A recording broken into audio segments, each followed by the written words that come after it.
ሰላም ጤና ይስጥልን ውድ የቻናላችን ተከታታዮች ፕሮግራማችን ቤተሰቦች፣ ይህ አብዲራዋ ቲዩብ ነው። ፕሮግራማችን ላይክ በማድረግ እንድትጀምሩ፣ አዲስ የሆናችሁ ሰብስክራይብ በማድረግ ለዚህ ቻናል ቤተሰብ እንድትሆኑ፣ እንዲሁም ይህንን ፕሮግራም ከሀገር ውጭ የምታደምጡ የቻናላችን ተከታታዮች እንደ ሁሉ ጊዜው በሱፐር ስቲከር፣ ሱፐር ቻት፣ ሱፐር ታንክስ ድጋፍ እንድታደርጉ በአክብሮት እየጋበዝን በትናንትናው ዕለት ተጠባቂው የለንደን ደርቢ ምሽት የተደረገ በቼልሲና በአርሴናል መካከል ፍጹም አስደናቂ ጨዋታ በተመለከትንበት ሁለት የተለያየ መልክ የነበረው በሶስት ክፍል ለያይተን የተመለከትነው ቅድመ ጨዋታ ግምገማ ያደረግነው ተጠባቂው የለንደን ደርቢ በ1-1 ውጤት ተጠናቋል። ሁለቱም ግቦች ሁለተኛ 45 ላይ የተቆጠሩ ሲሆኑ ሁለቱንም በጭንቅላት የተቆጠሩ ግቦች ነበሩና በጨዋታው በርካታ አጋጣሚዎችን የተመለከትንበት፣ የአንድ ቡድን ፍላጎት ነጥሮ የወጣበት፣ በታክቲክ የተሻለው ቡድን በጨዋታው ላይ ምናልባት የሚቆጭበትን ውሳኔ የሚቆጭበትን ነጥብ ያጣበት፣ በታክቲክ ደግሞ የዛን ያክል የቀድሞውን አይነት ጥንካሬ ያልተስተዋለበት ቡድን ደግሞ ከዚህ ውጤት ቢያንስ ይዘው የወጣው ነጥብ በቂ ነው የሚያስብል ወይም ተገቢነት ባይኖረው እንኳን አለመሸነፍን የመሰለ አንድ ቡድን በጥንካሬው ላይ እንዲዘልቅ ያሉትን ክፍተቶች በሽንፈት ውስጥ ሆኖ ከማረም ይልቅ ነጥቦችን እያገኘ ማረም የተሻለ አማራጭ ሆኖ በተመለከትንበት ጨዋታ 1-1 የተጠናቀቀውን የለንደን ደርቢ ጨዋታን በዚህ ፕሮግራም ምንገመግም ይሆናል። ከዚህ ፕሮግራም በመቀጠል ሊቨርፑል ከተከታታይ ሽንፈት በኋላ ወደ ድል የተመለሰበትን ወደ ለንደን ኦሎምፒክ ስቴዲየም ተጉዞ ዌስትሃምን 2-0 ስላሸነፈበት ጨዋታ፣ እንዲሁም ማንቸስተር ዩናይትድ ከመመራት ተነስቶ ጠንካራውን ክሪስታል ፓላስ 2-1 ያሸነፈበትን ጨዋታ በተመሳሳይ በሰኞ የሶስት ክፍል እንግዲህ ጊዜና ሰዓታቸውን ጠብቀው ወደ እናንተ እነዚህ ፕሮግራሞች የሚደርሱ ይሆናል። ትልቁ ትኩረት ግን ለንደን ደርቢ ብዙ አነጋጋሪ ነጥቦችን፣ አስደናቂ ብቃቶችን፣ ፉክክር፣ ምርጥ ጨዋታ ያየንበት የምሽቱ የለንደን ደርቢ ነበር። ጨዋታው እንዴት ተመለከታችሁት? ቻላባና ሜሪኖ ለቼልሲና አርሴናል ግቦችን ያስቆጠሩ ተጫዋቾች ሲሆኑ በጨዋታው 38ኛ ደቂቃ ላይ ከቀናት በፊት የሰራ ነው የሁለት ተጫዋቾች ንጽጽር፣ ውይይት፣ ፉክክር፣ ክርክር የቀጠለበት የሞሲስ ካሴዶና የዴክላን ራይስ ጉዳይ ሲጠበቅ ካሴዶ በቀይ ካርድ ከሜዳ ወጣ፣ ራይስ ጨዋታውን አጠናቀቀ። የጨዋታው ኮከብ ግን ሪስ ጀምስ ነበር። ይሄ ጉዳይስ እንዴት ሊፈጠር ቻለ? በ10 ተጫዋች 38ኛ ደቂቃ ላይ ቼልሲ ያጣው ተጫዋች ሞሲስ ካሴዶ ነው። ቼልሲ ኩኩሬያን አይደለም፣ ኤንዞ ፈርናንዴዝን ወይ ፎፋናን ወይ ሮበርት ሳንቼዝን፣ ማሎ ጉስቶን ወይም ቻላባ ምናምን አይደለም፣ ሞሲስ ካሴዶ ነው በቀይ ካርድ ከዚህ ትልቅ ጨዋታ ያጣው። ይሄ ተጫዋች በቀይ ካርድ ወጣ፣ በጉዳት ወጣ ተቀይሮ። ለቼልሲ ጉዳቱ በጣም ሰፊ ነው። ይሄን ክፍተት መድፈን ምናልባት ባለፉት ቀናት በሞሲስ ካሴዶ ዙሪያና በቼልሲ የቡድን ግንባታ ያነሳናቸው ነጥቦች ወደ ኋላ መለስ ብላችሁ ፕሮግራሞችን ማድመጥ ትችላላችሁ። የሞሲስ ካሴዶ በቦታው ላይ መኖር ቼልሲን በእያንዳንዱ እንቅስቃሴ ማጥቃቱንም መከላከሉንም እንዴት ባላንስ እንደሚያደርግ እንደውም አንድ ፕሮግራም ላይ ቼልሲ ከካሴዶ ጥገኝነት መላቀቅ አለበት፣ በዚህ ደረጃ ኦቨር ጥገኛ መሆን የለበትም የሚል ነጥብ አንስተን ነበር። ነገር ግን በዘንድሮ የውድድር ዓመት አንድ ጨዋታ ላይ ኤንዞ ማሬስካ ይሄ የጌም ማኔጅመንት ሎድ ማኔጅመንትን ለመጠቀም ከበርንሌይ ጋር ቤንች አደረጉ። ቼልሲ ክሊንሺት እና ድል ሲያስመዘግብ ያለ ካሴዶ ለካስ ቼልሲ የራሱ ስትራክቸር አለው ብለን አንስተን ተወያየ። ለቼልሲ የሌሎች ተጫዋቾች ጉለትና የካሴዶ ጉለት እኩል ሚዛን ላይ የሚቀርብ አይደለም። ካሴዶን የሚያክል ትልቅ ተጫዋች ጎሎ አርሴናል ተጽዕኖን በዛ ደረጃ እንዴት አላጎለበተም? ወይም ተጽዕኖ ለምን ከፍ አላደረገም? እነዚህ ጉዳዮች ላይ ምን ወያይ ይሆናል። ግን ሪስ ጀምስ አይደለም ለእግር ኳሱ ቤተሰብ ከእግር ኳሱ ውጪ በዚህ በምንኖርባት ምድር ላይ ብዙ ትምህርት የሚሆን ተጫዋች ነው። ከብዙ ውጣ ውረዶች በኋላ አንድ በሙያው ላይ ጠንክሮ የሚሰራ ማንኛውም ግለሰብ ይሁን ካሰበበት መድረስ እንደሚችል እንደ ሪሽ ጄምስ ማሳያ የለም።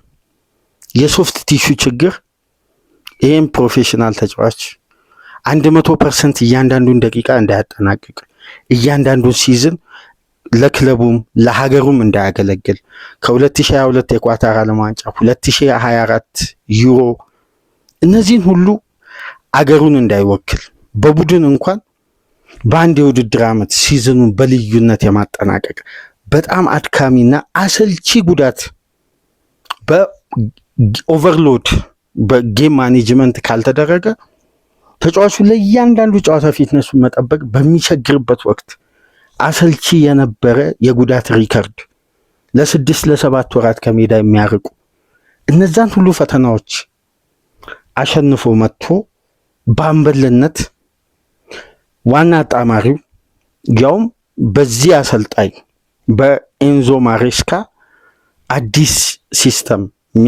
ሜክሺፍት በተደረገ አዲስ አስደናቂ ፍልስፍና ውስጥ የተገኘ የአንድ ፉልባክን ቴክኒክ የፓስ ችሎታ የእግር ኳስ ቴክኒክን በመመልከት የበለጠ የአማካይ ክፍሉን እንዲረዳ ታምኖበት በፖዚሽን ለውጥ ተደርጎ በዚህ ደረጃ ይሄ ተጫዋች የሁለት ተጫዋቾች ሚና በአንድ የመወጣት አቅምን ሜዳ ውስጥ ተመለከትን። የጎደለውን ካሴዶን እንዲሁም ትክክለኛውን ሪሽ ጄምስ ምሽት ላይ በነበረው ጨዋታ ሪሽ ጄምስ 2 ነበር። አንደኛው ካሴዶ ነው፣ አንደኛው ራሱ ሪሽ ጄምስ ነው። በአንድ ተጫዋች 2 ፖዚሽን ከቨር የተደረገበት የምሽቱ ጨዋታ አስደናቂ የሪሽ ጄምስ ምሽት። እንደ ሪሽ ጄምስ ትግል እንደ ቼልሲዎች ፍላጎት ለዚህ ጨዋታ እንደሰጡት ትኩረት ቢሆን ቼልሲ ነበር በዚህ ጨዋታ 3 ነጥብ የሚገባው። በደርቢ ስፕሪት የመጣው ቼልሲ እንግዲህ በተጫዋቹ ስህተት ጨዋታውን ጎሎ እንግዲህ 1-0 በጎደሎ መምራት ቢችልም ከ11 ደቂቃ በኋላ ሚካኤል ሜሪኖ ከቡካዮ ሳካ የተሻገረለትን ኳስ አስቆጥሮ ጨዋታው 1-1 ተጠናቋል። ነገር ግን ቼልሲ ጨዋታው ላይ እንዲህ አይነት አክሲደንት አጋጠመው። አርሴናልስ እንደ ቡድን ጨዋታው ከመጀመሩ በፊት ዊሊያም ሳሊባ ጉዳት እንዳስተናገደ ተሰማ። ስለዚህ አርሴናል 2 ተመራጭ ሴንተር ባኮች አልነበሩት። ስለዚህ አንድ ሚካኤል አርቴታን ሊያሰጋው የሚችል የባላንስ ኦፍ ዘ ጌም አለ። አማካዩና ተከላካዩ እኩል ተመጣጣኝ ባላንስ የሆነ እንቅስቃሴ የማያደርጉ ከሆነ የግድ አማካዩ ለተከላካዩ የተለየ ሽፋን መስጠት ስላለበት ወደኋላ ዲፕ ሆኖ መጫወት አለበት። ለምን ስትራክቸሩ በተመሳሳይ ሞመንተም ሊቀጥል አይችልም። ሁለቱም ኤክስፒሪየንሳቸው አነስተኛ ነው ለሊጉ። እንደ ሳሊባና እንደ ጋብሪኤል ከ2021 ጀምሮ ለመጀመሪያ ጊዜ ነው ሁለቱ ተጫዋቾች ለሁለተኛ ጊዜ ይቅርታ በጋራ ሳይጣመሩ የተጫወቱበት የፕሪሚየር ሊግ ጨዋታ። ስለዚህ ቀላል ጉለት አይደለም። እንደ አርሴናል አይነት ቡድን ረጅም ጊዜ በሁለቱ ተከላካዮች አብዛኛውን ጨዋታ እንደጀመረ ቡድን የሁለቱ ጉለት ባንዴ በቀላሉ ስትራክቸሩን ጠብቆ ባላንስ ሆኖ እንደ ቀድሞ አይነት ፍሎ ይሄዳል ብሎ መጠበቅም ከባድ ነው።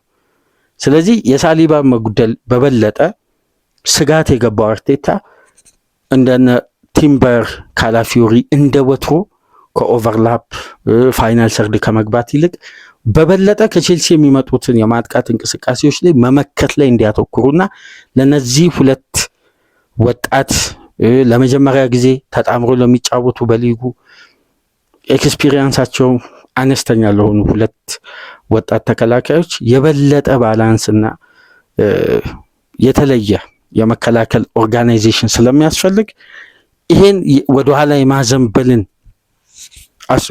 ስትራክቸር ነበር የሚካኤል አርቴታ አርሴናል ያዘው። በዚህ በኩል ሊወቀስ አይገባም።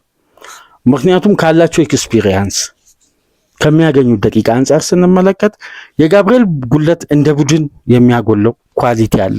እዚህ ላይ ደግሞ ሳሊባ ከተጨመረ በቀላል ጉለት ነው ብለን ልንቀበል አንችልም። በጣም ትልቅ ጉለት ነው። ስለዚህ ለመጀመሪያ ጊዜ ያውም ተጋጣሚው ቼልሲ ኢንፎርም ላይ ያለ ቡድን ማጥቃቱ በፊት መስመር ፈጣን ተጫዋቾች የተቀናጀ ቡድን ላይ ሪስኮችን መቀነሱ ሚካኤል አርቴታ ሊያስወቅስ አይገባም። ምክንያቱም የበለጠ ኮምፓክት መሆኑ ቲሙ ቢያንስ የሚመጣውን አደጋ በመቀነስ በኩል ከዚህ ጨዋታ በአጋጣሚ በሚገኙ ትላልቅ እድሎች ተጠቅሞ 3 ነጥብን ለማግኘት ነበር የሚካኤል አርቴታ የጨዋታ አቀራረብ።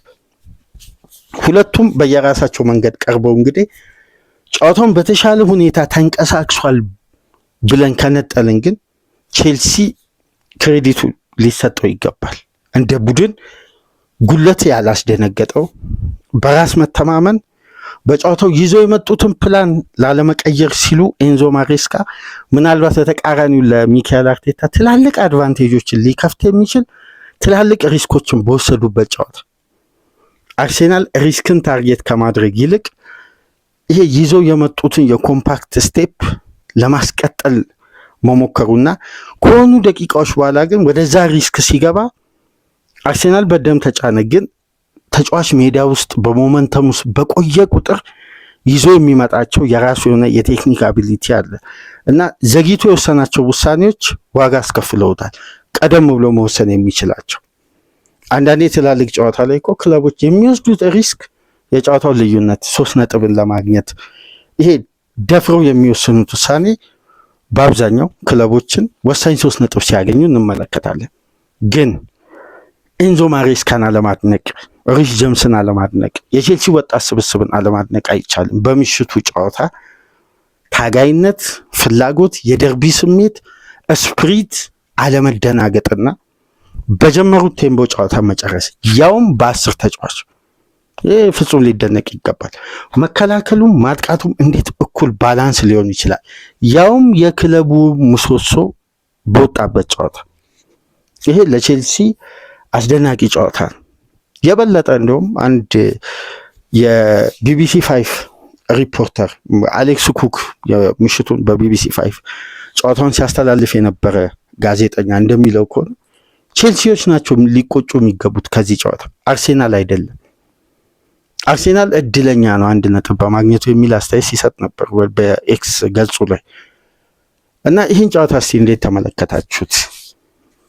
ከመጀመሪያ ደቂቃ አንስቶ የነበረው የኢንቴንሲቲ እና የግለት እንቅስቃሴ በቼልሲ ቤት አንድ ቡድን በጎዶሎ ለምሳሌ 1:45 ሊቋቋም ይችላል። በአብዛኛው የምናስተውለው ምንድነው አንድ ቡድን ሲጎድል እስከ 68 ደቂቃ በአማካይ በጨዋታ ተጋጣሚ ላይ ኮምፓክት የመሆን አቅም ኢነርጂ ሊኖረው ይችላል። ግን የመጨረሻ 20 ደቂቃን ግን በ10 ተጫዋች መቋቋም በጣም ከባድ ነው። በተለይ እንደ አርሴናል አይነት ቡድን በእያንዳንዱ ዲፓርትመንት የማጥቃት አማራጫቸውን ሚካኤል አርቴታ እነዛን ጥይት እየተጠቀመ በመጣበት ጨዋታ ግን በተመሳሳይ ኦርጋናይዜሽን በተመሳሳይ የጨዋታ ስታይል ይዘው በመጡት መንገድ የአንዱን ተጫዋች ጉለት በሁለት ፖዚሽን አንድ ተጫዋች እየሸፈነ ጨዋታውን አጠናቀቁና በአጠቃላይ ስለ ኦርጋናይዜሽን፣ ስለ ስትራክቸር፣ ስለ ጌም ኦፍ ስቴት ስንመለከት በብዙ መልኩ ቼልሲ ጨዋታው ላይ የተሻለ ነበር። የሚካኤል አርቴታ አርሴናል መሻል አለመሻል ሳይሆን ሁለት ጉዳይ ደግሞ በአርሴናል በኩል ልንመለከት ምናልባት ነጥለን ልናስተውል እንችላለን። አንደኛው ፊዚካል ጌሞችን አርሴናል በተከታታይ አድርጎ ሲመጣ ቡድኑ ላይ የተወሰነ መዛል ይስተዋላል። ይሄ በዴብዝ ምናምን የሚስተካከል ሳይሆን በእንግሊዝ እግር ኳስ ውስጥ የተደራራቢ ጨዋታ ጫና የተለመደ ነው። እነዚህ መቋቋም አንዱ የቡድን ባህሪ መሆን አለበት። አሁን አርሴናል ከቶትናም ጋር ከፍተኛ ፋይቲንግ ስፕሪት የሚፈልግ ጨዋታ ነው። ኦቨርሎድ ያለበት ጨዋታ ነው። ያንን ጨዋታ ተሻግሮ መጡ። ያውም አግሬሲቭ ሆኖ የመጣው የዘንድሮ ከቶማስ ፍራንክ ጋር ከዚህ ቶትናም ጋር በዛ ሎድ ባለበት ጨዋታ አደረጉ።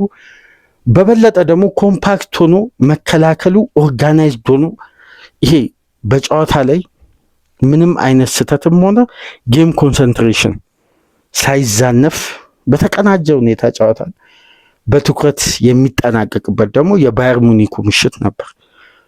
በነዛ ሁለት ጨዋታዎች የተፈጠሩ ጫናዎች አርሴናልን በሜዳ ላይ የመዛል በተለይ ሁለተኛ 45 ላይ አርሴናል በበለጠ ኢነርጂው ከፍ ብሎ ይመጣል የተባለበት 45 ላይ አንዳንድ መዛሎችን በተጫዋቾች እንቅስቃሴ ላይ እንመለከታለን።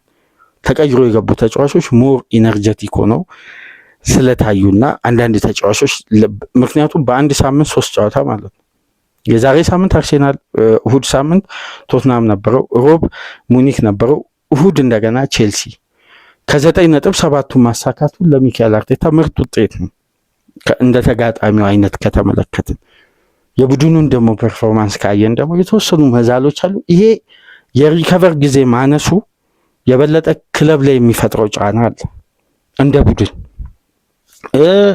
አርሴናል ደግሞ በእንደነዚህ አይነት ትላልቅ ጨዋታዎች ላይ አንዳንድ ዩኒክ የሆኑ ገዳዮች አሉት። ለምሳሌ አንደኛው ሊያንድሮ ትሮሳርድ በዚህ አይነት ጨዋታ ልዩነት ይፈጥራል ከምንም ላይ። ትሮሳርድን ማጣቱ በተቃራኒው ሚካኤል አርቴታን የጎዳዩ ይመስላል በዚህ አይነት ጨዋታ። ግን አንዳንድ ተጫዋቾች ደግሞ ከሚናቸው በተጋጣሚ የታክቲክ ብልጫ ውጭ ሲሆን አርቴታ አሁንም ሪስክ የማይወስደው ነገር ክለቡ ላይ ዋጋ እያስከፈለው እንደመጣ ያስተዋልንበት ነው። ግቡን ስላስቆጠረ በቀይ ካርዱ በቀጥታ ተሳትፎ ስለነበር ማች ኢምፓክት ላይ ሜሪኖ ጥሩ ሊሆን ይችላል። ጌም ኢምፓክት ላይ ካየን ግን ሚናው ምን ነበር? አርሴናልን ፋይናል ሰርድ ያጎላል፣ ሚድ ሰርድም ያጎላል፣ በፕሬሲንጉም ያጎላል፣ በሞመንተም ሺፍት ጌም ላይም ያጎላል፣ በሁለቱም። ስለዚህ የተጫዋች ሚናው ለአርሴናል ቁጥር ሞሚያ እንጂ ከኳስ ጋር የነበረው እንቅስቃሴ ሚዛናዊ አልነበር። ፋይናል ሰርድ አርሴናል ዞንን ፕሬስ የሚያደርግ ከሆነ ከቼልሲ ጋር 2 አድቫንቴጅ ይኖረው ነበር። አንደኛ በትናንትናና ከትናንት ወዲያ በነበረን ቅድመ ጨዋታ ግምገማ ላይ ያነሳ ናቸው። ዞን ፕሬስ የሚደረግ ከሆነ ቼልሲ ዞኖችን ለማስከፈት ኦቨር ፖሰስ እንዳምና ማድረግ አይፈልግም። 2-3 ተች በኋላ የአንደኛውን ዞን ወደ ተቃራኒው ዞን ኳስን መቀየር ነው ቶሎ በፍጥነት እና 2 ፈጣን ፉልባኮች፣ 2 ፈጣን ዊንገሮች ወደ ፋይናል ሰርድ ዴሊብሬትሊ የሚገቡትን ስፔስ መፍጠር ነው። አርሴናል ዞንን ፕረስ አላደረገም በአግባቡ።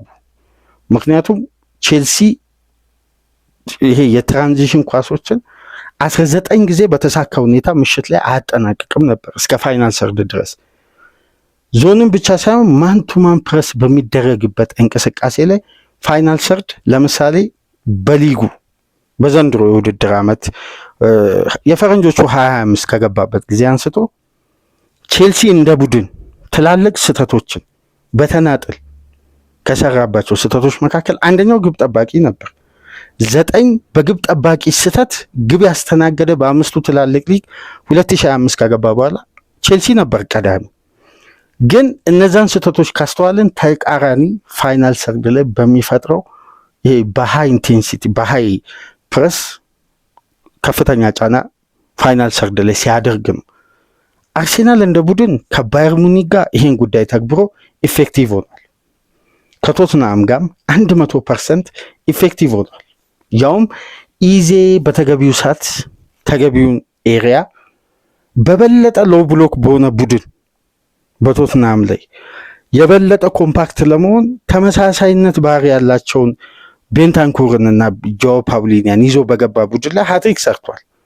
በምሽቱ ጨዋታ የቼልሲ ዲፕ ላይን ፕሌይሜከር ዲፌንሲቭ ሚድፊልደር የሆነውን ካሴዶ በቀይ ካርዱ ከወጣ እዛ ኤሪያ ላይ መግነን የነበረበት ኢዜ ነው። ኢዜ በጨዋታው ለምን ጠፋ? ስፔሶች ጠፍተው አይደሉም። አርሴናል በተቃራኒው ዞንን ፕረስ ስላላደረገና ደካማ የፋይናል ሰርድ ኢንቴንሲቲ ስለነበረው ይሄ ደግሞ እንደ ቡድን እንዲፈጠር ምክንያት የሆነው በየ3 ቀኑ በአጭር ሪከቨሪ ጠንካራ ፊክስቸሮችን ማድረጉ ይሄ መዛልን ወይም ይሄ ተደራራቢ ጨዋታ የሚያመጣቸውን ጫናዎች አርሴናል ላይ በተወሰነ መልኩ ስለተንጸባረቁና የሊያንድሮ ትሮሳርድ ይሄ የጌም ኤክስፒሪየንስ የተገኙትን አጋጣሚዎች የመግደል አቅም ሲኖር እንዲህ አይነት ክፍተቶች ይደፈኑ ነበር። አርሴናል ላይ በበለጠ እንደ ቀድሞ በደንብ ካስተዋላችሁ ፎፋናና ቻላባ ስንት ጊዜ ነው በትንሹ ከረፍት በኋላም ከረፍት በፊትም ከ10 ጊዜ በላይ ሆኑ ከራሳቸው ኤሪያ ፔኔትሬት እያደረጉ መሀል ለመሀል በዊንግም በኩል ፖሴሽናቸውን ጥለው ወደ ፋይናል ሰርድ ስፔሶች እስከሚያገኙ ድረስ ትርፍ ተጫዋች እየሆኑ ቡድናቸውን ሲያግዙ የነበሩት ስለዚህ የአርሴናል ኢንቴንሲቲ መውረድ በተቃራኒው ክለቡ የሁለቱ ሴንተር ባኮችን ጉለት ለመሙላት ያፈገፈገበት ወይም ይሄ ማፈግፈግ ሲባል ለመከላከል ሳይሆን ለተከላካይ ክፍሉ ሞር ሽፋን ለመስጠት ወደኋላ አዘን ብሎ ኢነርጂውን ቀንሶ ጥንቃቄን የመረጠበት መንገድ አላዋጣው።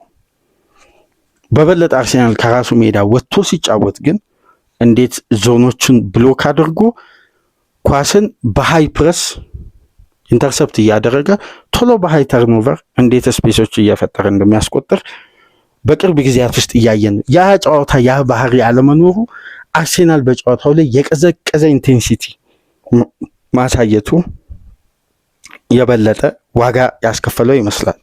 ግን ጨዋታው እንዴት ነበር? እስከ ሞሲስ ካሴዶ ቀይ ካርድ ድረስ ቼልሲ ከረፍት በፊት እስከ ካሴዶ መውጣት ድረስ ባለው እንቅስቃሴ ቢቀጥል ካሴዶ ባይወጣ 3 ነጥብ ሊያገኝ የሚችል ፍጹም ሻርፕ የነበረ በእያንዳንዱ ዞን ላይ ዶሚኔት ያደረገና በኢነርጂ የተሞላ የአርሴናልን ዝግ ያለ ቴምቦ ወይም ረጋ ባለ ቢልዳፕ ለመጀመር ያቀዱበትን የፋይናል ሰርድ እንቅስቃሴ በሃይ ፕረስ ፖሴሽኖች እያሸነፉ ቶሎ ወደ አርሴናል የግብ ክልል የአደጋ ክልል በተደጋጋሚ በመድረስ አደጋ ለመፍጠር ጥረው ነበር። በዚህ መሰረት ምን ያክል አርሴናል ፋይናል ሰርድ ፕረስ እንደተደረገ የምንመለከተው ከረፍት በፊት አርሴናል ከ2021 በኋላ ለመጀመሪያ ጊዜ በተጋጣሚ መጫወቻ ቦክስ ውስጥ 2 ኳስ ከረፍት በፊት ነክቶ የወጣበት ጨዋታ ነው። 2 ኳስ ብቻ ሳካ የሞከራት ግሩም በሳንቼዝ አማካኝነት የመከነችዋ እንቅስቃሴ ነው ትልቅ ነገር። ግን ቼልሲ እንደ ቡድን በኢስቲቫኦ ብቻ 3 ክሊር ቻንሶችን አግኝተው ሳይጠቀሙ ቀርተዋል። 38ኛ ደቂቃ ላይ እንኳን ሞሲስ ካሴዶ በቀይ ካርድ ከወጣ በኋላ ቼልሲ አንድ ቢግ ቻንስ ክሬት አድርጓል በቀሪ 12 ደቂቃዎች ከተጨማሪ ደቂቃ ጋር። አርሴናል ፕረስም ለማድረግ ዞኑንም በማንቱማንም ለማሸነፍ የነበረው የጌም ስትራክቸር ውጤታማ አልነበረም። ልክ ይሄን የተመለከቱት ማሬስካ በጨዋታው ሊደነቁ ይገባል። መግቢያ ላይ ያልኩት ይዘው የመጡትን የታክቲክ አፕሮች ለመጠቀም ካላቸው ፍላጎትና አንደኛ ሆም አድቫንቴጅ ከደጋፊ ጋር፣ ሁለተኛ ደግሞ አርሴናልን በየትኛው ዞን የትኛው ኤሪያ ላይ የተሻለ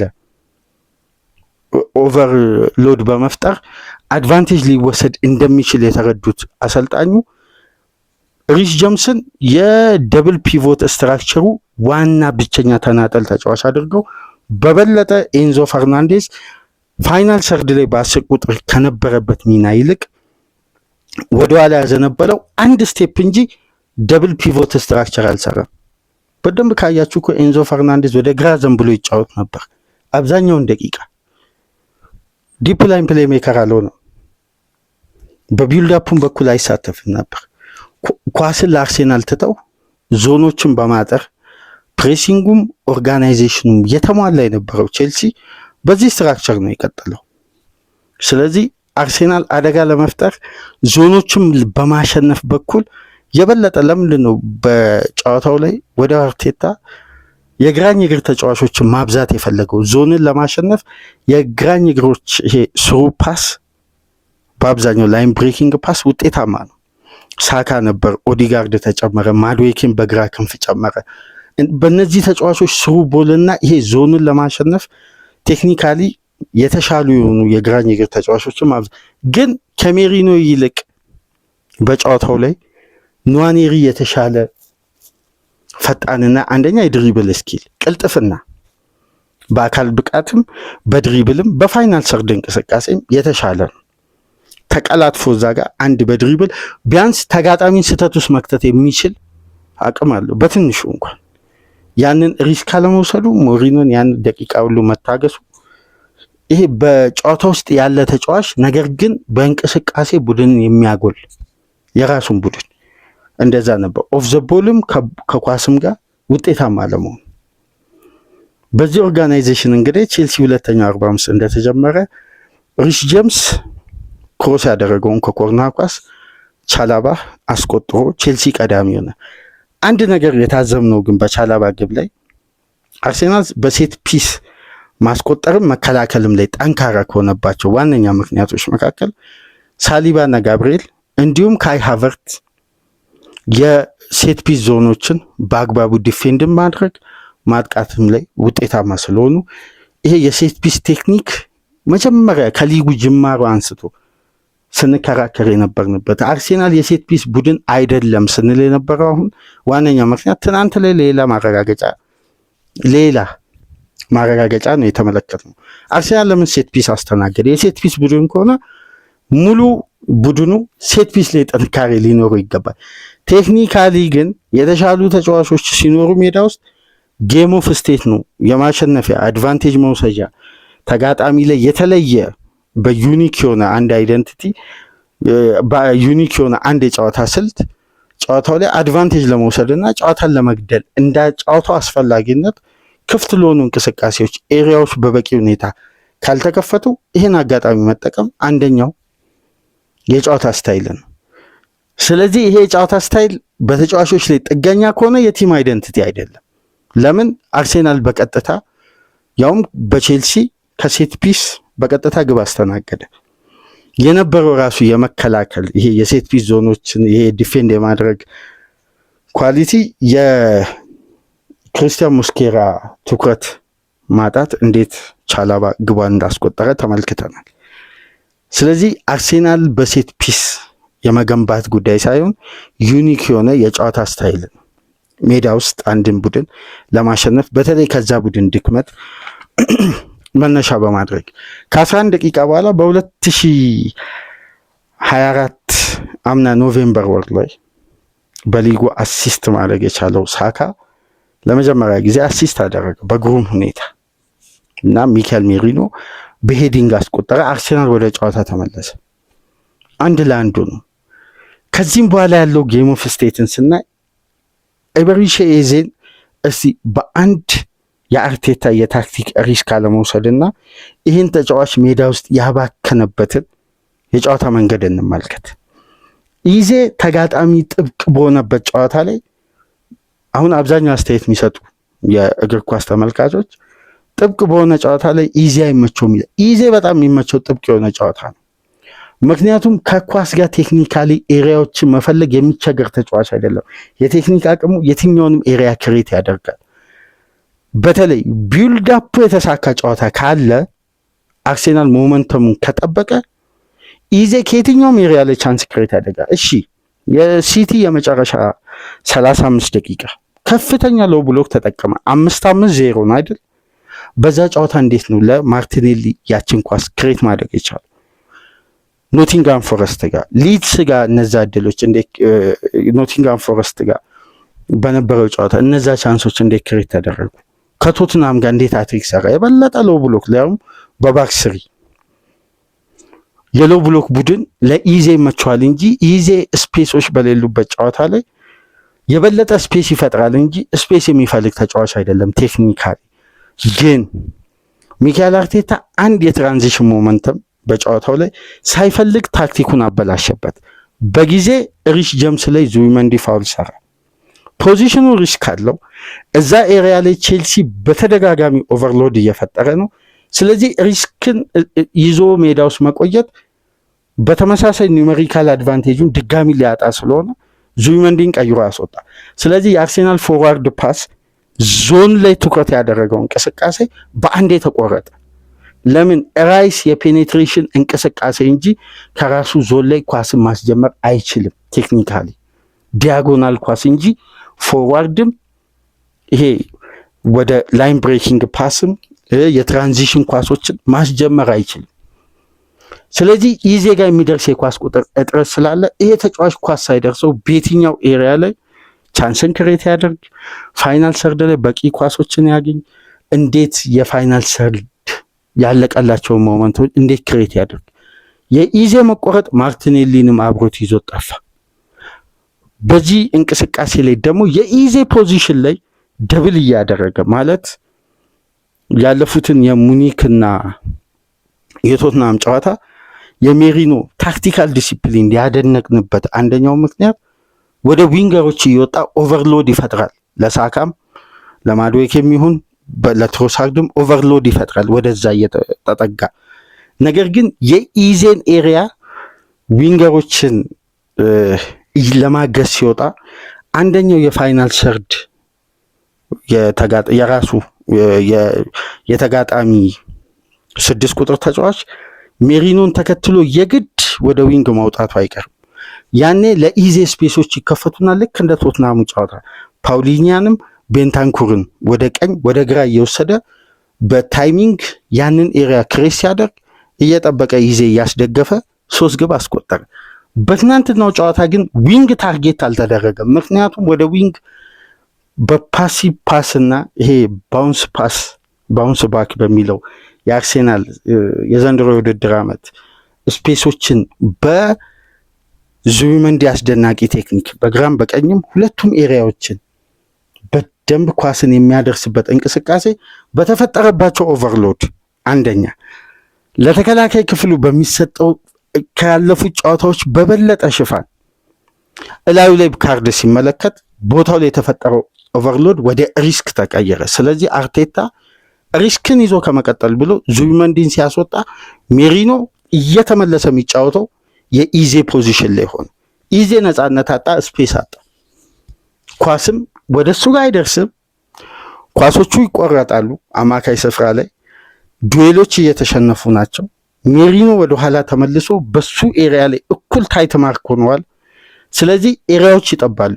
ኢዜ የበለጠ ፍሪደም እንዲያገኝ ሜሪኖ በሐሰተኛ 9 ቁጥር ከገባ ዊንጎችን ሲያጫውት ነው ኢዜ የቶትናም ስፔስ የሚያገኘው። ያን ስፔስ እንዲያገኝ ደግሞ ከዙቢሜንዲ የሚነሳ በቂ ይሄ አስደናቂ የፓስ ፍሎ አለ። ያ ፍሎ ደግሞ ኢዜ በቀጥታ ታርጌት ያደርጋል ከዊንገሮቹ የሚመለሱ ኳሶች። ስለዚህ የዙቢሜንዲን ኤሪያ በኤንዞ ፈርናንዴዝ በደንብ ኦቨርሎድ ቼልሲዎች ሲፈጥሩ የዙቢሜንዲ ቢልዳፕ ተቋረጠ። ራይስ ይሄን ቢልዳፕ ማስቀጠል አይችልም። ስለዚህ ኢዜ ፋይናል ሰርድ ላይ ይባክናል ማለት ነው። ይሄ ነው ትልቁ የኤንዞ ማሬስካ በታክቲክ አርሴናሎችን የቆረጡት አማካይ ቦታ። ስለዚህ አርሴናል መቆረጡ ብቻ ሳይሆን ለተከላካዮቹ ሽፋን መስጠቱ ላይ አተኮረ በበለጠ። ለዛ እኮ ነው ካለፉት ጨዋታዎች በደንብ ቲምበርን አይታችሁ ከሆነ በቶትናም ከ3-3 ዱዌሎችን አሸነፈ። ከሙኒክ ጋር ከ4-4 ግን በትናንትናው ጨዋታ ከ6-6 ነው ያሸነፈው።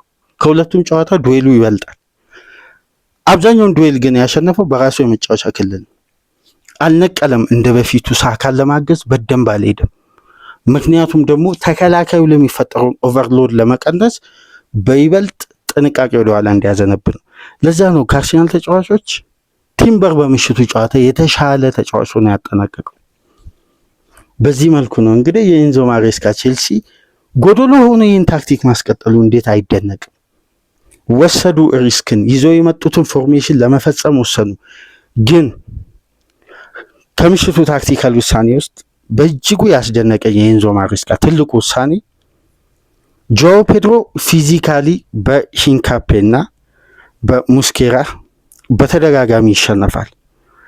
ይህን ተጫዋች ማቆየት ተጫዋች ጎዶሎ ሆኖ ፊዚካሊ ደግሞ ባለው አግሬሲቭ እንቅስቃሴ ውስጥ ቡድን የሚሸነፍ ከሆነ ኤሪያዎችን የመሸነፍ ቻንሳቸው ከፍ እያለ ስለሚመጣ በፍጥነት ጆዋው ፔድሮ ከዛች የሂንካፔ ፋውል እና ከተሰጠው ቅጣት በኋላ በፍጥነት ቀየሩት። ያውም የዕለቱን ኮሜንታተር በደንብ ላደመጠ የዕለቱ አስተላላፊ እንዴ ጆዋው ፔድሮ እኮ እየወረደ አማካዩ ማገዝ የሚችል ነው፣ ኤንዞ ማሬስካ ምን አይነት ሪስክ እየወሰዱ ነው አሉ። ነገር ግን አንድ ሌም ዴላፕን ቀይሮ ያስገቡበት ትልቅ ሪስክ የወሰዱበትና ታክቲካሊ ደግሞ የሆነ ጨዋታ አርሴናል የጀመረውን ባንድ ያስቆሙበት የጨዋታ እንቅስቃሴ ነበር። በደንብ ካስተዋላችሁ የቻላባ ግብ እንደተቆጠረ ማስኩዌራን ወደ ሳካ ፖዚሽን ላይ በሁለት ኳስ እንቅስቃሴ ተመለከትም። ፋይናል ሰርድ ተከላካዩ ነቅሎ እየሄደ በዛን ሰዓት ጆዋው ፔድሮ ያለው ከሂንካፔ ጋር ወደ ግራ ዘንብሎ ነው ፋይናል ሰርድ ያለው። ይሄ ደግሞ ቼልሲም ኒውሜሪካል አድቫንቴጅ መወሰዱን ፋይናል ሰርድ የሚያጋልጥ ነው። ስለዚህ ፊዚካሊ በፊት መስመር ተጫዋች አንድ ተጫዋች ካለ ሁለቱ ሴንተር ባኮች ፖዚሽናቸውን ለቀው ለማጥቃት እንደማይወጡ የተረዱት ማሬስካ አገልግሎቱ አነስተኛ ቢሆኑ ሊያም ዴላፕን ፋይናል ሰርድ ላይ ያስገቡ። የአርሴናል ሴንተር ባኮች አልወጡም። ከዛም በኋላ ወደ ኦፖዚሽን ሀፍ መምጣት አልቻሉም። ይሄ አስደናቂ የታክቲክ ብልሃት ነው በጨዋታው። እኔ እንደውም በበለጠ ፓልመርን በሐሰተኛ 9 ቁጥር ይጠቀማሉ የሚል ግምት ነበረኝ። በዚህ ያጫወት ሲስተም ግን ፋይናል ሰርድ ላይ ሂንካፔና ሙስኬራ እንዳይወጡ እዛው ገደቧቸው በሊያም ዴላፕ። ቼልሲ በእያንዳንዱ ዲፓርትመንት ዌል ኦርጋናይዝድ ነው። 10 ተጫዋች ሆኑ። ሪሽ ጀምስ 2 ተጫዋች ሆኖ ነው ያመሸው። የካሴዶንም ክፍተት እየሞላ የራሱንም ፖዚሽን እያስጠበቀ ከ60 ደቂቃ በላይ አርሴናል አንድ ግብ ብቻ ማስቆጠር 1.26 ኤክስጂ ብቻ ማስመዝገብ። እንደ ቡድን ደግሞ አርሴናል በምሽቱ ጨዋታ ተጋጣሚ በጎዶሎ ሆኑ አርሴናል ላይ ግብ አስቆጥሮ አርሴናል ያን ጨዋታ ሲያሸንፍ ወይም በአቻ ውጤት ሲያጠናቅቅ ይሄ ከ2010 ከአንፊልዱ ጨዋታ በኋላ ጆይኮል በቀይ ካርድ ወጥቶ ከሊቨርፑል ጋር በአንፊልድ አርሴናል 1-1 ካጠናቀቀበት ጨዋታ በኋላ ለሁለተኛ ጊዜ የተመዘገበ ውጤት ነው። ይሄ ቼልሲዎችን እንዲደነቁ የሚያደርግ ነው። በሁለተኛ ደረጃ አርሴናል እንደ ቡድን በጨዋታው 8 ሙከራ ብቻ ነው ያደረገው። ከ2021 በኋላ አነስተኛ ሙከራ ያደረገበት ጨዋታ ነው። ቼልሲ በጎዶሎ ሆኖ ግን በጨዋታው 11 ሙከራ ነው ያደረገው። ቼልሲም 4 አርሴናልም 4 ነው ኢላማቸውን የጠበቁ ሙከራዎች ያደረጉት። የሚያስገርመው ነገር ግን ቢግ ቻንስ ሆኖና ይሄ ካልተዛነፈ 4 ኢላማውን የጠበቀ ሙከራ ለግብ የቀረበው በፕሮባቢሊቲ በነበረ ስታቲክስ የቼልሲ በልጥ ነበር። አደጋ ወይም ኳሱ የተገኘበት ኤሪያ ወደ አደጋ የመቀየር እድል በከፍተኛ ሁኔታ ሲሰላ የቼልሲ አደጋ ነበረው ከአርሴናል ይልቅ። ስለ ኦርጋናይዜሽን ካየን ግን ኤንዞ ማሬስካ በባርሳ ጨዋታ የነበረው የቡድኑ ፍላጎትም ኢነርጂም ተጫዋች ጎደለም አልጎደለም ፍጹም አስደናቂ ነበረው። አርሴናል እንደ ቡድን ከ2 ተከታታይ ፈታኝ ጨዋታዎች በኋላ የመጣ ቡድን መሆኑን ደግሞ በደንብ ያየንበት ነው። ሚካኤል አርቴታ የሜሪኖ ሜዳ ውስጥ 90 ደቂቃ ማጫወቱ ታክቲካሊ ደግሞ በጊዜ በተመለከተው ቢጫ ካርድ ምክንያት በደንብ ልብ ብሎ ላስተዋለ እኮ የአርሴናል ፍሎ ሁሌ በየፕሮግራማችን እናነሳለን አድማጮች። የካሊፊዮሪ ባላንስ ኦፍ ዘ ጌም እና የዙቢመንዲ ፓሲቭ ፓሰር መሆን የአርሴናል የማጥቃት ባላንስ በአግባቡ የተቀናጀ እንዲሆን ዋነኛ ሚና እየተወጡ ነው ከየትኛውም ተጫዋች በላይ የምንለው ለዚህ። ሁለቱ ተጫዋቾች ሲጎሉ አርሴናል ማጥቃቱ ጥራት ይጎለዋል ሁሌም። ይሄን አሁንም በተደጋጋሚ በዘንድሮ ሲዝን በደንብ አስተውሉ። ዙቢመንዲ መሀል ላይ ከሌለ ካሊፊዮሪ ግራ ፉልባክ ላይ ከሌለ አርሴናል ማጥቃቱ አንዱ በቂ ማሳያ በቂ ማረጋገጫ ልንገራችሁ። ማይሊ ሉዊስ ኬሊ ቀይሮ እንዳወጣ አርቴታ ከባየር ሙኒክ ጋር የመጀመሪያ የካሊፊዮሪ እንቅስቃሴ አሲስት ነበር አይደል? አስደናቂ ዲያጎናል ወደ ተጋጣሚ የአደጋ ክልል ክሮስ ያደረገው ኳስ ነው አይደል ማድዌክ ያስቆጠረው። ይሄ ለምንድን ነው?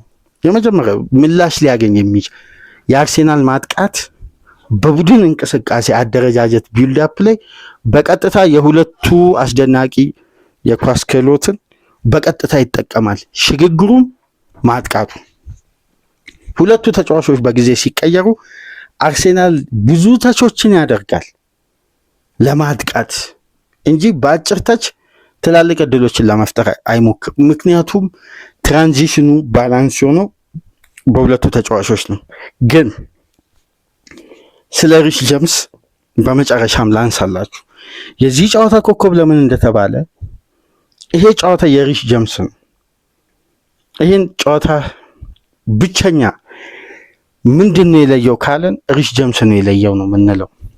የጨዋታው ልዩነት የድሮ ክላሱ መልሶ አግኝቷል። እስቲ 2 ነጥቦችን እዚህ ጋር እንመልከት። ሪሽ ጀምስ የተጫወተው ተፈጥሯዊ ፖዚሽን ላይ አይደለም። ታክቲካሊ ኢንቨርትድ ፉልባክ ሆኖ በተሞከረው ኤክስፐሪመንት ውጤታማ ሆነ። ስለዚህ ይሄ ኢንቨርትድ ፉልባክ በቀጥታ ወደ ቡድን ታክቲክ እንዲቀየር ተወስኖ ደብል ፒቮት ስትራክቸር እንዲሰራ ተደረገ። ከፒኤስጂ ጋር የሲስተም ሰራ፣ ከሊቨርፑል ጋር ዘንድሮ ሰራ፣ ከባርሳ በአብዛኛው ጨዋታዎች ውጤታማ ሆነ።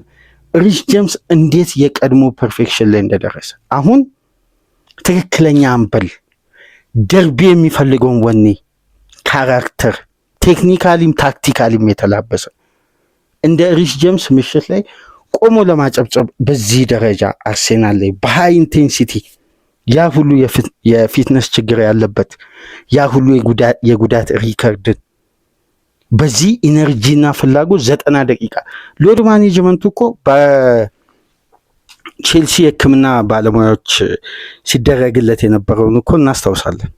በቅርብ ዓመት የተለያዩ ኢንተርቪዎች ላይ እኮ በደንብ አንስቶ ሲያብራራ ነበር።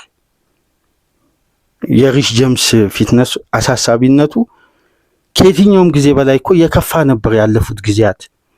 እንደውም በቅርቡ አንድ የማስታውሰው ኢንተርቪው ስመለከት ነበር። በቅርብ ጊዜ የቼልሲ የሕክምናና ይሄ የፐርፎርማንስ ዳይሬክተር ብራያንስ ካቨነር ይባላሉ እና የሜዲካል ዳይሬክተሩ ደግሞ ክሪግ ሮበርት የሚባሉ ሁለቱ ግለሰቦች በሕክምናና በፐርፎርማንስ ዳይሬክተር የሆኑ ሁለቱ የቼልሲ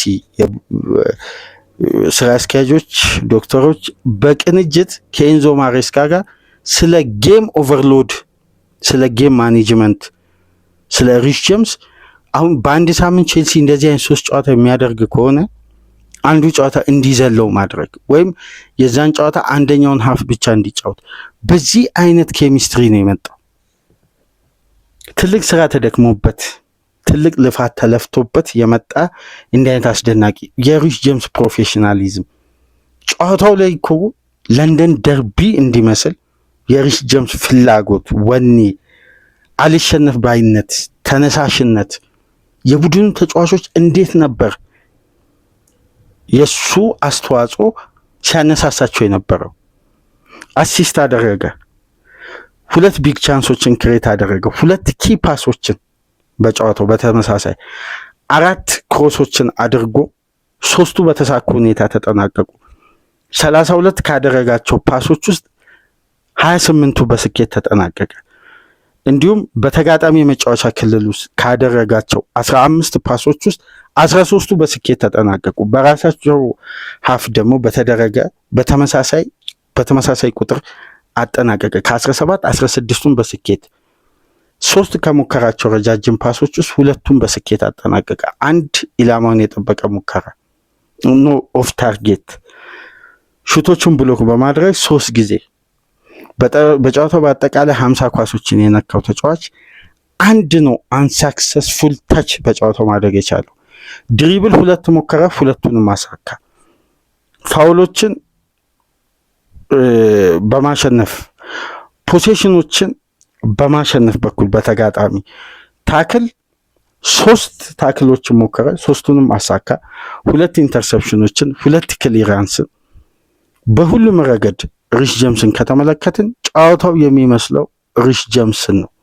4 ቦል ሪከቨሪ፣ ትልቁ ደግሞ ከተጫዋቹ ፊትነስና ካሳለፈው ውጣ ውረድ ጋር ሊፈትነው የሚችለውና ለጉዳት ሊያጋልጠው የሚችለው የጨዋታው ኢንቴንሲቲ የነበረው ግራውንድና ኤሪያል ዱዌል ነው። በግራውንድ ዱዌል 6 ሞከረ፣ 6ቱንም አሳካ። በኤሪያል ዱዌል 6 ሞከረ፣ 5 አሳካ። በአጠቃላይ በዱዌሎች 12 ሞክሮ 11ዱን አሳካ። ይሄ ምን አይነት ኢነርጂ ነው! የሚያስደንቅ እኮ ነው። ስለዚህ ሪስ ጄምስን አለማድነቅ አይቻልም። የምሽቱ ጨዋታ ለዚህ ነው ካሴዶንም መስሎ ራሱንም መስሎን ያጠናቀቀው ያልነው ለዚህ በሁለቱም ካራክተር ውጤታማ ተጫዋች ነበር። እንደ ካሴዶም አግሬሲቭ ሆኖ ኳሶችን ሲያስጥል ኳሶችን ሲቀማ ነበር። እንደ ሪስ ጄምስ ደግሞ የተሳኩ ፓሶችን እድሎችን ሲፈጥርም ነበር። 2 ተጫዋች ሆኖ ነው ያጠናቀቀው በምሽቱና የሚያስደንቅ ነው። በዘንድሮ ሲዝን እንግዲህ ቼልሲ 7ኛውን ቀይ ካርድ ነው የተመለከተው። አርሴናል ከ2024 ከበርንማውዝ ጨዋታ በኋላ አነስተኛ ሙከራ ባደረገበትና በተቃራኒው በዘንድሮ ሲዝን ከማንቸስተር ዩናይትድ ጨዋታ በኋላ ቼልሲ ከፍተኛው ሙከራ በአርሴናል ላይ በማድረግ ሁለተኛ ቡድን ነው። ማንቸስተር ዩናይትድ በሊጉ የመጀመሪያ ጨዋታ 22 ሙከራ አርሴናል ላይ ያደረገ። ከዛም በኋላ እንግዲህ ለመጀመሪያ ጊዜ ነው ቼልሲ 11 ሙከራ በአንድ ጨዋታ አርሴናል ላይ ማድረግ የቻለው። ይህም አስደናቂ የቼልሲ የምሽቱ ብቃት ማሳያ ነበር። ቼልሲ እንደ ቡድን ጎዶሎ ባይሆን የሚያስብል ብቃት ነው የተመለከትነው። አርሴናል ደግሞ ከጥሩ ሪከቨሪ ጋር ለቀጣይ ጨዋታ ያን ኢነርጂ ሊመልስ እንደሚችል ይታወቃል። ያኔ ደግሞ ሞመንቱም ይስተካከላል ተብሎ ይጠበቃል። ቼልሲ ግን ፍጹም አስደናቂ ነበር። በጎዶሎ ጥሩ እንቅስቃሴ ያሳይቷል። ጥሩ ተፎካካሪ መሆኑን በድጋሚ ያረጋገጠበት የምሽቱ ጨዋታ ነበር። በአጠቃላይ ሪሽ ጀምስ በነገሰበት ጨዋታ ሁለቱ ቡድኖች 1-1 አጠናቀዋል ጨዋታውንና ጥሩ እግር ኳስ በተለይ በቼልሲ በኩል መመልከት ችለናል። ግን አንድ የመጨረሻ ሀሳብና ጥያቄ ለውድ አድማጮች፣ ቼልሲ 7 ቀይ ካርድ ተመልክቷል። አብዛኛውን በሊጉን የተመለከተው ግን ሌሎች ክለቦች ቢሆኑ የዚህን የቀይ ካርድ ቁጥር እንዴት ነው ኮምፕሌን የሚያደርጉት? ቼልሲ ተጫዋች ይጎልበታል፣ ግን ኦርጋናይዜሽን የቡድን እንቅስቃሴውን እየሞላ ነው የሚቀጥለው። ይህን ቼልሲ ያለ ማድነቅ አይቻልም። ሌላው ቡድን ቢሆን 7 ቀይ ካርድ ተመልክቶ ለፒጄሙኤል አልቀረ ለኤፍኤ አልቀረ ይግባኝ ክስ ዳኞች ላይ ይመሰረታል። ይሄ ነገር ሊጣራ ይገባል፣ ቡድኔ በተለየ ሁኔታ እየተበደለ ነው በሚል። ቼልሲ ቤት ግን የለም። ምክንያቱም ፍላጎቱ ታርጌቱ ሌላ ነው። በኮምፕሌን ይሄ አቤቱታ በማብዛት ሳይሆን በአሸናፊነት ውድድሩን ለመቀጠል ነው። ይሄ ደግሞ በትክክል ይሄ ወጣት ስብስብ ላይ በሙሉ የደርቢ ፍላጎትና ወኔ የተሟላውን ጨዋታ እንግዲህ ቼልሲዎች ነጥብ ተጋርቶ ወጥተዋል በጎዶሎ መሪ በሆኑበት ጨዋታና ቼልሲዎች ሊደነቁ ይገባል። በምሽቱ ጨዋታ አርሴናል የሊጉ መሪ ነው ከተከታዩ ማንቸስተር ሲቲ በ5 ነጥብ አሁንም ከፍተኛ እድሉን ይዞ በራሱ እጅ መወሰን አቅም ላይ ነው ያለው። የምሽቱ እንቅስቃሴ አርሴናል ሙሉ ሲዝኑ መደምደም ላይ አንዳንድ እግር ኳስ አይደለም አንዳንድ አስተያየቶችን አሁን ፖል ሞሪስ የሚሰጠውን አስተያየት እባካችሁ የአርሴናል ደጋፊዎች አታድምጡ። የመጨረሻ ከቬንገር ጊዜ አንስቶ የሚሰጠው አስተያየት የመጨረሻ ደካማ አስተያየት የሚሰጥ ባለሙያ ነው። አርቴታ ሌሎች ክለቦች በሚፈጥሩት ማጂክ ሞመንት 3 ነጥብ ያገኛሉ። አርቴታ ዘሴም ሲዝን ላይ ተመሳሳይ ውጤት አሁን እንደዛ የሚያስብል አርሴናል ነው እያየን ያለ ነው። እኔ ቶኒ አደምስ እና ፖል ሞሪሰን አርሴናል የሚሰጡት አስተያየት ከፍተኛ ለቡድናቸው ጥላቻ ያለባቸው ነው የሚመስለው። አርሴናል ነጥብ ሲጥል ሚዲያ ላይ መጥቶ ዝም ብሎ እንደው መናገር ተገቢ አይደለም። ይሄ ቡድን ቀጣይ ሳምንት ድል ሲያደርግ አንድም አስተያየት አይሰጡም፣ በዝምታ ይጠፋሉና ከተመቻችሁ ላይክ አድርጉ። አዲስ ከሆናችሁ ደግሞ ሰብስክራይብ በማድረግ ቤተሰብነታችሁ እንድታሳዩ፣ ይህንን ፕሮግራም ደግሞ ከሀገር ውጭ የምታደምጡ በሱፐር ስቲከር፣ በሱፐር ቻት፣ በሱፐር ታንክስ ድጋፍ ታደርጉ ዘንድ የአክብሮት ግብዣችን ነው። ከዚህ ፕሮግራም በመቀጠል ሊቨርፑል በለንደን ስለቀናው ድልና ስለታየው መሻሻልና የተወሰነ እምነቶችን ስላገኙት አርነ ስሎት የተወሰኑ ነጥቦችን እናነሳለን። ከዛም በኋላ ዚርክዚና ሩበን አሞሪም በአስደናቂ ከሰዓት ጨዋታ የተመለከትንበትን የ9 ሰዓቱን ፊልሚያ በተመሳሳይ እናነሳለን። ሰኞን ከኛ ጋር ቆይታ ስታደርጉ እንግዲህ 3 የተለያየ ፕሮግራሞች ወደ እናንተ የሚደርሱ ይሆናል። ከይቅርታ ጋር አድማጮች፣ ትናንት ምሽት ተጠባቂው የላሊጋ ጨዋታ በዢሮናና በማድሪድ መካከል የሚደረገው ጨዋታ ይህም ፕሮግራም በምናሰናድበት ሰዓት 1-1 ጨዋታው ተጠናቋል። ኪሊያን ኢምባፔ ነበር ለሪያል ማድሪድ ብቸኛ ግብ ማስቆጠር የቻለው። 2 ግቦች የተሻሩበት ማድሪድ እንግዲህ ነጥብ ጥሏል፣ አቻ ወጥቷል። 3 ተከታታይ አቻ መሰለኝ ከዚህ ጋር።